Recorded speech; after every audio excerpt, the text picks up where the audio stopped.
You're welcome to Safety Time Out with Madam Safety, and I'll still be speaking on the basic principles of child safety. The basic principles of child safety. In my last video, I told us there are four basic principles: policy, people, procedure, and accountability. And in that video, I spoke on policy. In this video, I'll be speaking on people and how they have a great impact in the safety of a child. Speaking on people, we need to be very careful. Everyone that is in and around the life of the child, the parents, the caregivers, teachers, school owners, living relatives, house assistants, everyone that are in and around the life of the child has a great role to play to ensure the safety of the child.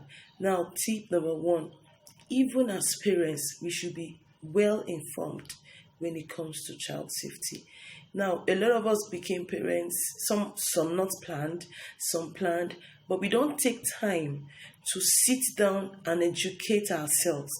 There's so much to child safety, there's so much to child upbringing that as parents we don't know. So we just dabble into them, we just make assumptions, we just make suspicions and a whole lot. We need to understand, we need to study. There are a whole lot of resources out there that as parents we need to have at our fingertips: first aid tips, what to do in an emergency. A lot of us are just blank when it comes to all of that, and that is very wrong.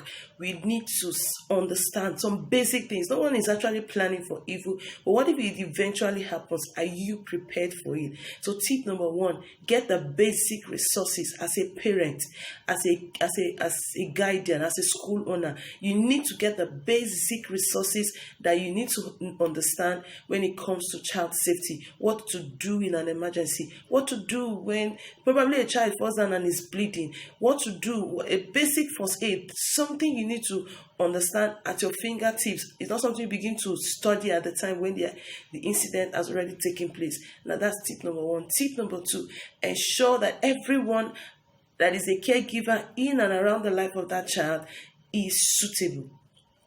When I talk about suitable, it's so annoying to see a mother hire a 10-year-old maid to take care of a child. A 10-year-old maid, a 10-year-old child is still supposed to be under supervision. A 10-year-old child will not be able to take decisions to ensure the safety of that child. It's not just child abuse, but you are putting the safety of that child at risk because a 10-year-old child still needs supervision. A 10-year-old child still needs some form of direction, and it's not. You don't have to just get a 10-year-old child, leave a baby with that child, and then you are off to work. You are putting the life, the health, the safety of that child at so much risk. So you must ensure that the caregivers are of matured age. You are sure that the caregivers are suitable to ensure the safety of that child. You don't, as a school, you don't hire a driver, a school bus driver, and he's a teenager. There are so many things a teenager can't take on the road. There are so many decisions a teenager will take that a mature person will not take. So you must ensure that they are suitable. The caregivers, the people around the child, that you keep the child in the custody, they are suitable. And then tip number three, they are supported. You don't have a maid at home, you mistreat, you don't you're not bothered about her safety, you're not bothered about anything that has to do with her, you mistreat her, and then you leave your 6-month-old child with her, you're off to work. There are so many things that could happen in between that period because you are that child, that's maid, that house assistant is not being supported. You have a school, you own a school, you run a school, the parents pay so much, and then at the end of the day, you are not taking good care of your children, of the teachers. They may not be giving their best when it comes to the children. So you must ensure that they are supported. You must ensure they have the right mindset.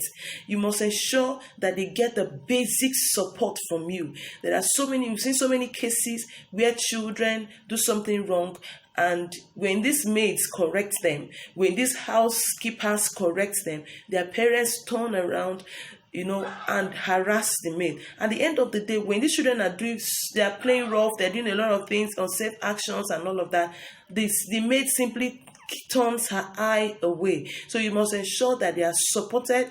Tip number 4, you must also ensure they are well educated, they are well prepared, they are well trained. So that you must ensure that it is not just you are not just the custodian of everything that has to do with that child. We've seen so many cases where something happens in the house.